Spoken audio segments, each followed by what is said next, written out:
Kongeye turatomboye bana b'Imana ba Nyagasani duhamaganga kuri buri munsi kuri izi ntangiriro z'umwaka kugira ngo tugire neza. Ku izina ry'Imana Data na Mwana na Roho Mutagatifu, amen. Amahoro bana b'Imana, ni muhumure, Imana iradukunda kuba tugejeje kuri uyu mwaka ubunani bwiza, bonum anum, umwaka mwiza buri wese, umwaka mushya muhire kuri buri wese. Nyagasani aradushoboje rero tugeze ahanga kuri buri munsi kubera impuhwe ze. Umwaka mushya muhire ku bakunzi mwese ba buri munsi. Tugeze kuri paruwasi yo mu kirere online, ngaha rero tugana Imana kugira ngo komeze kutugira neza. Umwaka mushya muhire. Uyu mwanya kirize mu byacu duteguriye amasomo aryoshye cyane ajya gutwegereza umubyeyi Bikira Mariya, dore ko uyu munsi ari umunsi mukuru umubyeyi Bikira Mariya kuri iki cyumweru cya kabiri cya Noheli, itariki ya mbere Mutarama 2023, ubwo duhimbaza Bikira Mariya umubyeyi w'Imana. Nga rero amasomo adufasha kwegera Imana tubinyuza ku mubyeyi Bikira Mariya. Isomo rya mbere mu gitabo cy'Ibarura umutwe wa 6 umurongo 22 kugeza ku 27. Uhoraho abwira Musa ati, dore ibyo uzabwira Aroni n'abahungu be, Abayisirayeli muzajya mubaha umugisha muvuga muti, Uhoraho aguha umugisha kandi akurinde, Uhoraho akurebana impuhwe kandi agusakazemo inema ze, Uhoraho akwiteho kandi aguha amahoro. Nguko uko bazambariza izina ryanjye ku Bayisirayeli, nanjye mbaha umugisha. Iryo ni ijambo ry'Imana. Zaburi 67. Imana nitubabarire maze iduha umugisha. Imana nitwereke uruhanga rwayo rubengerana, kugira ngo ku isi bazamamaze ko ari wowe ugenga, n'amahanga yose amenye ko ari wowe ukiza. Amoko yose niyishima ririmbe, kuko utegekana ubutabera ibihugu byose, ukagenga amahanga yose y'isi. Ubutaka bwacu bweze imbuto, Nyagasani Imana yacu aduhunda atyo imigisha, niyubahwe n'isi yose aho vikagera. Imana nitubabarire maze iduha umugisha. Isomo rya kabiri niryo mwaro Paulo mutagatifu yandikiye Abanyagalati umutwe wa 4 umurongo wa 4 kugeza ku wa 7. Bavandimwe, igihe cyagenwe kigeze, Imana yohereje umwana wayo uvuka ku mugore, kandi avuka agengwa n'amategeko, kugira ngo cungure abari bakigengwa n'amategeko, maze duhabwe kuba abana b'Imana yihitiyemo. Kandi koko muri abana b'Imana, yo yohereje Roho w'umwana wayo mu mitima yanyu, ngo arangurure ijwi agira ati, Aba Data. Bityo rero ntukiri umugaragu, ahubwo uri umwana. Kandi ubwo uri umwana, Imana iguha kuba n'umugenerwa murage. Iryo ni ijambo ry'Imana. Nyagasani Yesu nabane namwe. Amagambo mu Ivanjili ntagatifu yanditswe na Luka umutwe wa 2 umurongo wa 16 kugeza ku 21. Abamarayika bamaze gusubira mu ijuru, abashumba bagenda bihuta, basanga Mariya na Yosefu n'uruhinja ruryamye mu kavure. Bamaze kureba bamenyesha hose ibyo bari babwiwe kuri uwo mwana. Maze ababumvaga bose batangazwaga n'ibyo abashumba bavugaga. Mariya we yashyinguraga mu mutima w'ibyabaye byose, akabizirikana. Nuko abashumba bataha bakuza Imana kandi bayisingiza, babitewe n'ibyo bari babonye kandi bumvise bihuje n'uko bari babibwiwe. Hashize iminsi 8, igihe cyo kugenya umwana kiragera. Bamwita izina rya Yesu, marayika yari yaramwise atarasamwa. Iyo ni Ivanjili ntagatifu.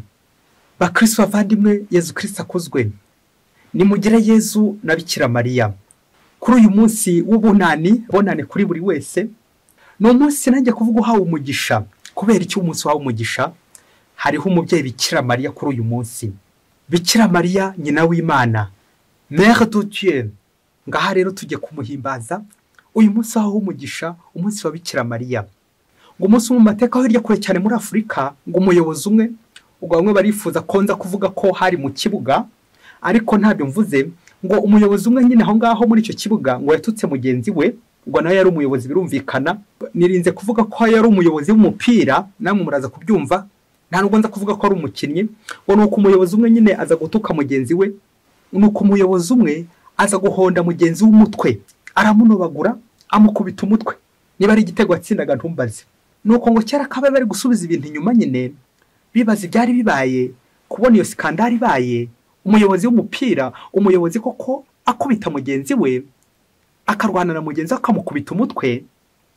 Abantu bagiye bazaho ngo ariko ngo yaramuhoye iki? Ngo yaramuhoye ko ngo yaramaze kumwongorera, ngo aramubwira ati, ngo yaramaze kumwongorera amubwira ati nyoko ni indaya. Niba ari byo niba atari byo ntumbaze, gusa icyo tubizirikanaho nuko nyine uyu muyobozi wakubise mugenzi we yarwaniraga ishyaka nde mama we. Nawe umukristo umuvandimwe, ujya wubaha mama wawe, uwatuka mama wawe, uwavuga ko mama wari umurozi, uwavuga ko mama wari indaya, ukabyumva n'amatwi yawe ukabyumva, mbwira uko wabigenza, mbwira rega ishyo yawe nawe.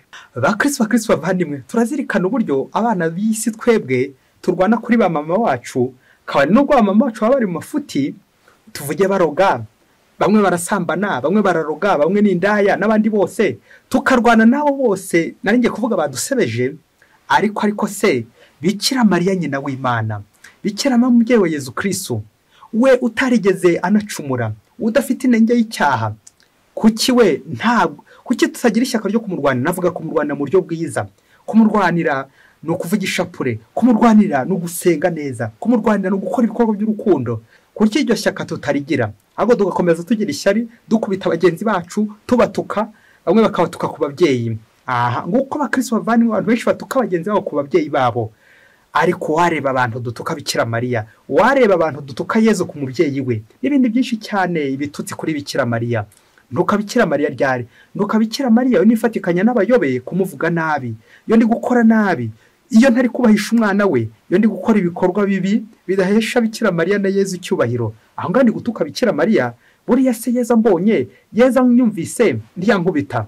Erezuma Yezu we kubw'amahirwe, Yezu ntabwo arwana, Yezu ni umunyamahoro.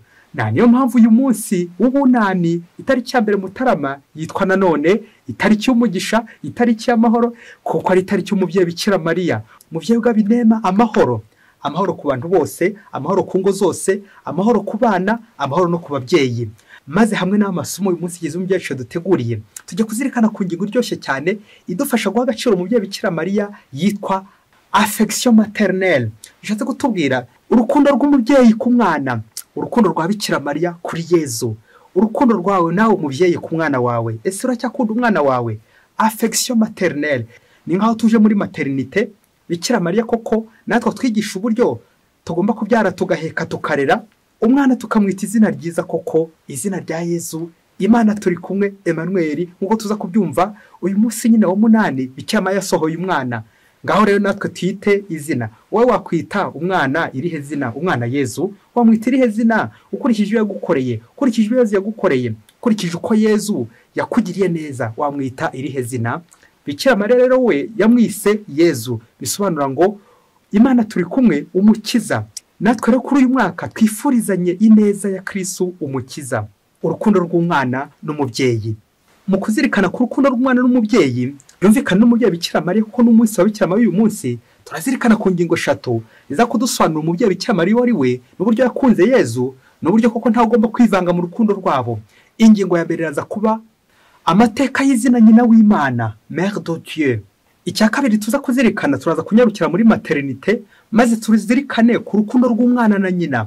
Icya gatatu turaza kuzirikana ubunani nk'umunsi w'umugisha, umunsi wa Bikira Mariya, umunsi w'amahoro, umunsi w'umubyeyi Bikira Mariya. Icyo tugomba kwitondera nyine ku bunani. Reka rero duhere ku ngingo ya mbere, amateka y'izina nyina w'Imana, Mater Dei. Muri aka kanya tujya kuzirikana amahame 5 dogme, amahame 5 ya Kiliziya. Rimwe baryita Christologique, andi ane Mariologique. Rimwe rivuga kuri Kristo, andi ane kavuga kuri Bikira Mariya. Reka rero duhere kurivuga Kristo, kuko niyo rigiye kuduha uburyo tujya kuvuga Bikira Mariya, kuko Bikira Mariya na Yezu baba bari hamwe igihe cyose. Iyo uvuze Kristo ni utuma nyine tuvuga Bikira Mariya. Ihame rya mbere ryitwa le dogme de l'incarnation, le mystère de l'incarnation. Ihame ryo kwigira umuntu kwa jambo, iyobero ryo kwigira umuntu kwa jambo. Kuko je ko bizirikanye ku muhakanyi heretique bita Arius, wakanaga ubumana bwa Yezu Kristo. Iri hame rero l'incarnation ryaje risubiza abo Arius n'abandi bose bahakanaga ubumana bwa Yezu Kristo, ukwigira umuntu kwa jambo. Nuko inama nkuru ya Kiliziya yabereye Inise 325, ndetse igashimangirwa cyane cyane by'umwihariko tujya gutindaho yabereye Constantinople muri 381, sur l'incarnation. Jésus vrai Dieu et vrai homme. Yezu Kristo ni Imana rwose ndetse n'umuntu rwose, yavyawe na Bikira Mariya, nuko abo umuntu. Ako kantu ba Kristo bavandimwe, iyo incarnation, ukuntu Imana iza mu bantu ivyawe na Bikira Mariya, ari nabyo biganisha ko Bikira Mariya atari umubyeyi wa Yezu Kristo gusa, ahubwo ari umubyeyi w'Imana. ni Imana ariko yabyawe na Bikira Mariya. Reka rero tujye ku yandi mahame uko ari ane, ariyo mahame bita aya Bikira Mariya, le dogme Mario. Turabonamo amahame ane. Ihame rya mbere ryitwa Marie Mère de Dieu. Inama nkuru ya Efeze muri 431 yemeje ko Bikira Mariya ari umubyeyi w'Imana. Theotokos, Mater Dei, Mère de Dieu. Bikira Mariya ntabwo yabyaye Yezu Kristo gusa, ahubwo Bikira Mariya ni nyina w'Imana, kuko Yezu Kristo nyine ni Imana, Imana yigize umuntu. Ririya hame rya incarnation ribivuga. Ihame rya kabiri kuri Bikira Mariya ni ubusugi bwa Bikira Mariya buhoraho, nkuko byemejwe n'ubundi n'inama nkuru ya Constantinople muri 553 ko Bikira Mariya ari isugi igihe cyose. Mbere yuko asama akabyara kiri isugi, yakomeje no kuba isugi avant, pendant et après sa conception. Bikira Mariya yakomeje kuba isugi, ngo rero nyina w'Imana nyine. Ihame rya gatatu c'est l'Immaculée Conception, ubutasama mu cyaha bwa Bikira Mariya nkuko byemejwe na Papa Pio wa 9 mu 1854 ko Bikira Mariya utasama mu cyaha nta cyaha cy'inkomoko yigeze agira, no muziranenge nyine. Ngo rero Bikira Mariya, Mariya nyina w'Imana, Mère de Dieu. Ihame rya kane kuri Bikira Mariya, le dogme de l'Assomption. Bikira Mariya ajyanwa mu ijuru nkuko byemejwe na Papa Pio wa 12 mu 1950 ko Bikira Mariya nk'umubyeyi muhire w'Imana yagororeye ikuzo, yahawe ikuzo. Bikira Mariya yajyanwe mu ijuru umubiri na roho ye. Rero abakristo bavandimwe, nyuma yo kumva iminsi mikuru yose ya Bikira Mariya, ihame ryo kwigira umuntu kwa jambo ndetse n'aya mahame kuri Bikira Mariya yose aratwerekeza kuri Bikira Mariya nyina w'Imana, ko nk'uko turi kumuhimbaza kuri itariki ya none ya mbere Mutarama by'umwihariko 2023 umwaka mushya, bitwibutsa ko nyine Bikira Mariya koko adufitiye runini kuba tumuheraho, agakomeza kuzaduherekeza umwaka wose. Nk'uko ahantu harenze umwe bitoramo umushefu n'iminsi mikuru yose ya Bikira Mariya ko tuyizi, uni wo munsi uruta indi yose, iya mbere Mutarama, Marie Mère de Dieu, Bikira Mariya nyina w'Imana, uyu ni uruta indi yose, Theotokos, Mater Dei. Aha rero bikadufasha nyine guhimbaza ububyeyi bwa Bikira Mariya, la maternité de la Vierge Marie. Ya ngingo yacu ya kabiri, urukundo rw'umwana na nyina, la maternité, Mater Dei, umubyeyi w'Imana Bikira Mariya. Ibi kanadufasha no muri amasomo y'uyu munsi kuzirikana nyine kuri ububyeyi bwa Bikira Mariya. Kumvise mu isomo rya mbere batubwira nyine ukuntu uyu munsi nyine ari umunsi w'umugisha, ukuntu Imana ituma Musa ngo abwira Aroni n'abahungu be bajya baha Abayisiraheli umugisha. Uhoraho akurinde kandi aguhe umugisha. Amen, amen, amen, amen. Uwo mugisha kuri uyu munsi, umunsi mukuru w'ubunani, umunsi mukuru kwifuriza abandi umugisha. Umugisha twaronkeye na Bikira Mariya, uwo tubyariye umukiza. Umugisha Yezu Kristo wahawe umugisha, Bikira Mariya yahawe umugisha, Yezu Kristo yahawe umugisha. Uyu nawo ni umunsi w'umugisha. Nuko rero natwe tugende duha abandi umugisha, tubanyuraho tubabwira neza, kuko umugisha ni ukuvuga neza, ni imvugo nziza, icyifuzo cyiza wifuriza mugenzi wawe uti umwaka mwiza, umwaka muhire, uzawubanemo n'Imana uri kumwe na Bikira Mariya. Twumvise no mu isomo rya kabiri Paulo mutagatifu yibutsa abanyagalati uwo mubyeyi Bikira Mariya ukuntu yatubyariye umukiza, n'uburyo natwe koko tugomba kumuyoboka kuko atubyarira umukiza, ariko n'umubyeyi wacu ku buryo cyane cyane bwa roho, maternité spirituelle. Bikira mu mubyeyi wa Kiliziya, bikira mu mubyeyi w'intumwa, bikira mu mubyeyi wacu twese. Ari mu gitabo kibarura twumvise umugisha w'Imana, ari Paulo mutagatifu ari kubutsa abanyagalati uwo mubyeyi w'Imana ubwo yagize ati, bavandimwe, igihe cyagenwe kigeze, Imana yohereje umwana wayo avuka ku mugore. Amen, amen, amen, amen. Nguko gushimangira l'incarnation, ukwigira umuntu kwa jambo, Imana ikaza munsi inyuze kuri Bikira Mariya, akabyarwa na Bikira Mariya. Ubwo bubyeyi bw'umubyeyi Bikira Mariya, maternité. Twumvise none muri evanjiri y'uyu munsi ububyeyi bwa Bikira Mariya, Bikira muri kumwe na Yosefu bari mu kirugu. Twumvise mbere na mbere inkuru y'abashumba, buryo abashumba baza, abamarayika bakamenyesha bwa mbere abashumba inkuru nziza, bishatse kuvuga nyine abaciye bugufi, babandi Yezu Kristo yaziye, abakene, indushyi, abari baratawe, abo bose nyine nibo bagiye kubona umwana bwa mbere. Bikira Mariya uri mu kavure, Bikira Mariya mu kiraro cy'amatungo, niho yahindutse maternité nyine, ahantu hasuzuguritse. Bigatwibutsa uburyo nyine Imana iza munsi, Imana ikikonoza mu ikuzo ryayo ryose, maze ko kazi dusanga aho ngaho nyine mu isayo kugira ngo tugire neza. Kumvise uyu munsi rero, nyuma yuko abashumba bagiye, iminsi 8 irangiye, Bikira Mariya yagize gute? Yahaye umwana izina, yasohoye umwana. Umunsi niho turi kubyumva. Iyi ni Bonane koko, nubwo ari Bonane, ariko n'umunsi Yezu Kristo ageze gute bamusohoye bityo amaso y'umwana yita umwana izina ngo bamwita izina rya Yezu ngo marayika aramwisa atarasamwa. Amen amen amen amen. Ngiye maternité Bikira Mariya arimo angaha mu kiraro hahindutse maternité kubera iki? Aho Imana iri hagira agaciro. Niba ari mu kiraro hazagira agaciro kubera ko Imana ihari. Abashumba bazagira agaciro kubera ko nyine babonye Imana. Iyo umuntu yabonye Imana agira agaciro. Iyo wabyaye Imana ugira agaciro. Ngaka agaciro k'umubyeyi Bikira Mariya, Marie Mère de Dieu, umubyeyi muhire w'Imana, uhawe umugisha, umubyeyi w'Imana Bikira Mariya. Aho yabyarira hose apfa kuba ari kumwe n'Imana. Icyo ukora cyose, ibyo uvuga byose upfa kuba uri kumwe n'Imana. Ntacyo bitwaye. Maternité yawe irihe mubyeyi? Muri maternité yawe aho uracyari kumwe n'Imana. Ducungera niyo muri maternité zacu tukiri kumwe n'Imana. Urukundo rw'umwana na nyina Bikira Mariya gumana na Yezu. Nanjye kuvuga no muri icyo gisogoro kinuka Bikira Mariya akaguma gumana na Yezu, akaguma muhorereza, amuhibere, amwitaho, agumana nawe byose akabimukorera. Kubera iki? Ni umubyeyi nyine utagomba guta umwana we. Umunsi umwe hirya kure cyane muri Afurika ngo ababyeyi babiri bari muri maternité, noneho mu gihe cyo kubyara kiragera, umwe aza kubyara umwana, abyara umwana upfuye. Nukundi we abyara umwana muzima. Wa wundi wabyara umwana upfuye kubera ko ngo yari afite amafaranga menshi, uruhu rw'amafaranga, ngo nuko atanga ruswa, nuko atanga gituriye kwa muganga. Muganga muzane wa mwana muzima, wa wundi mubyeyi amaze kumushyikiriza na rwa ruhu rw'amafaranga birumvikana.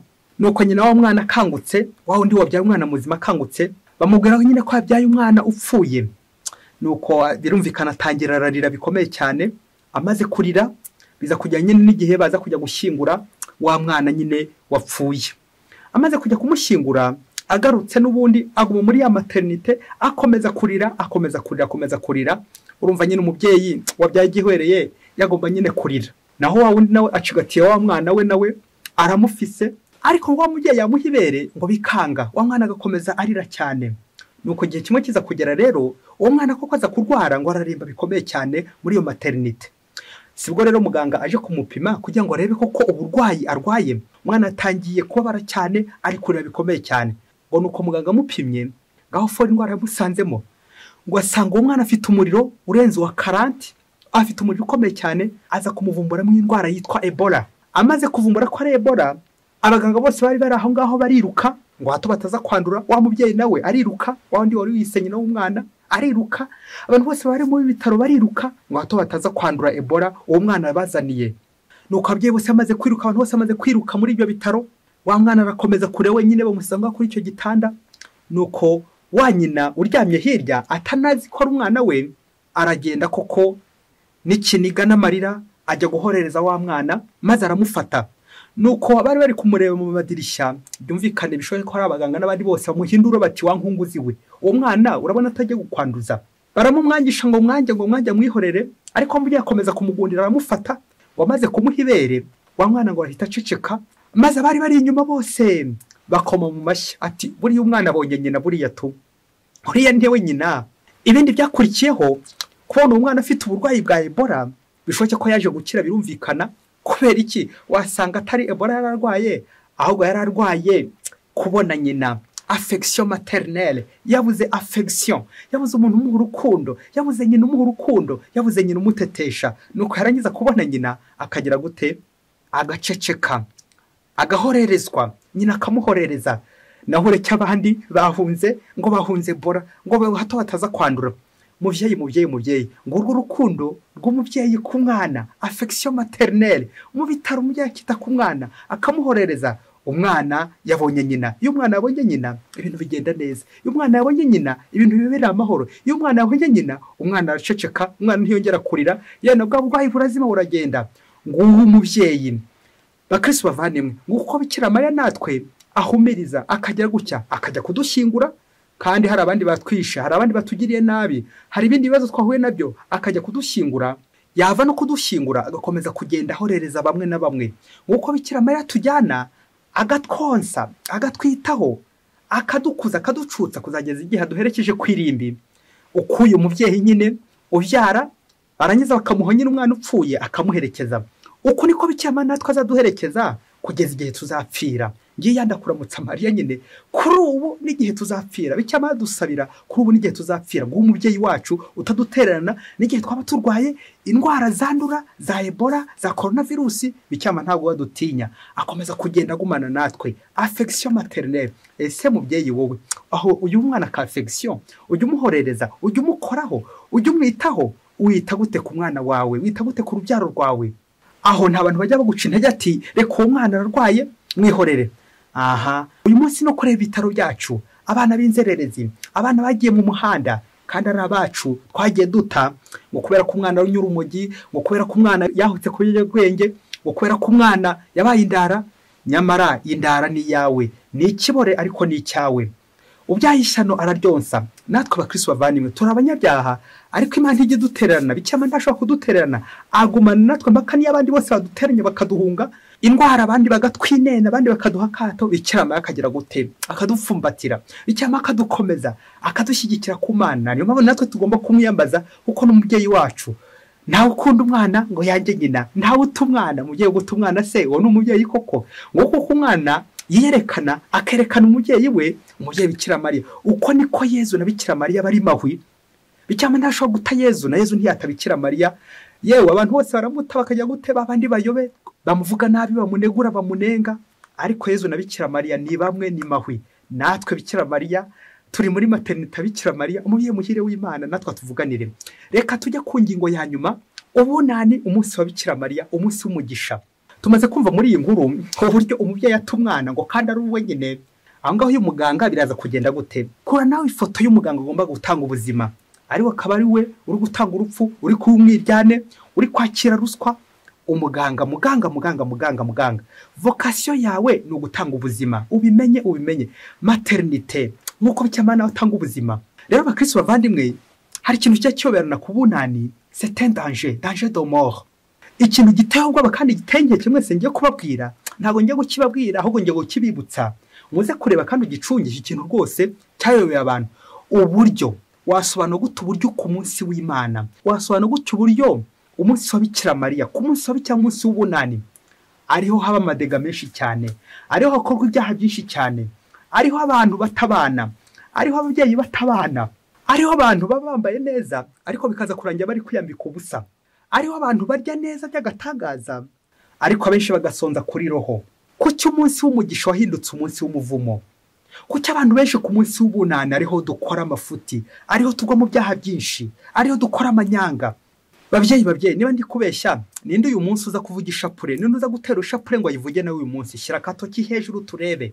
niba uyu munsi uza kwibuka ukavugisha pure ku munsi wa Bikira Mariya umubyeyi muhire w'Imana kandi kuri umukristo aha muraza kubona uyu munsi kora abantu benshi haboneka abasinzi ababayeho n'abatarabayeho uko uyu munsi haboneka abasinzi benshi niho abantu benshi banywa cyane uyu munsi niho abagabo benshi batingo uyu munsi niho abamama benshi bajya mu ikabare bakajya gutera umusingo n'abagabo uyu munsi wari umunsi w'ibyishimo wahindutse umunsi wo kwishimisha nibwo uzasanga abasore benshi bari kwiyenza ku bakobwa ati mpereza umwaka wa mukobwa biri hanze nawe kele bikaza kurangira koko aho kumuha umwaka ahubwo atanze umwaka gutanga umwaka wa Kristo bavandimwe ku munsi muhire aho gutanga umwaka aho kwizihiza umwaka neza umwaka muhire nkaba ndi gutanga umwaka kandi byaba koko kuri uyu mwaka akanyugute kaze guhinduka umwaka aho gusengera Imana mu ngoro yayo ahubwo nagiye gusengera mu ikabare ndirirwa mu ikabare ngarara mu ikabare uyu munsi bamwe barara mu ikabare barara basoma 5 bazi kurara abandi ku 8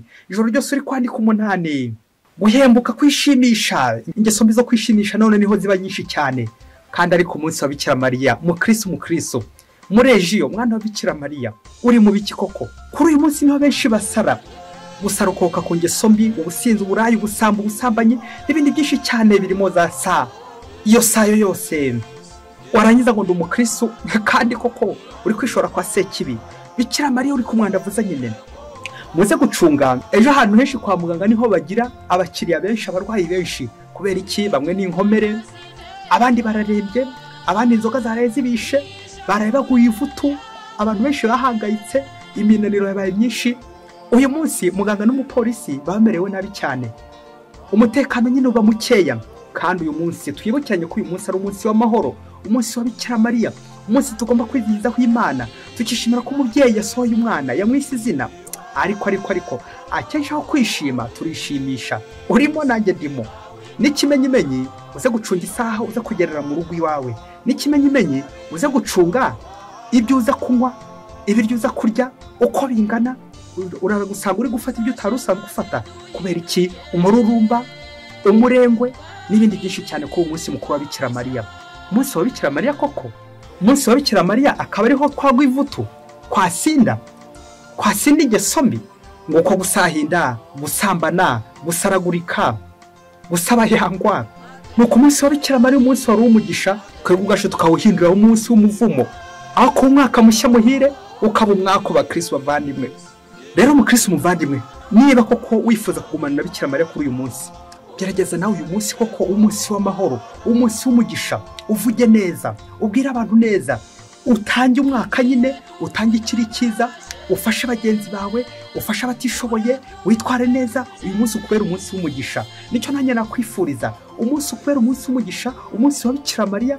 Umva, uze gutangira uvuge ishapure, ujye mu misa, usenge, wakira abaza bakugana, utemberera inshuti, utemberera abavandimwe. Ariko ntibagirwe icy'ingenzi kutagomba kurengera, ntibagirwe icy'ingenzi kutagomba kwiyandavuza, ntibagirwe icy'ingenzi kutagomba kwiyandarika. Ahubwo icy'ingenzi ni ukwisukura no gusanga Bikira Mariya na Yezu, maze koko tugasengana nabo urwo rutagatifu rw'i Nazareti, tukagumana nabo aho bari mu kirugu. Noye kuza kwishimisha Bikira Mariya ari kubabara mu ngeso mbi za nyandavuza, ahubwo ko nkomeze nishimira ko ndi kumwe n'Imana, nsenga kandi nsangira n'abandi, nirinda kwisandaza cyangwa mbasandaze.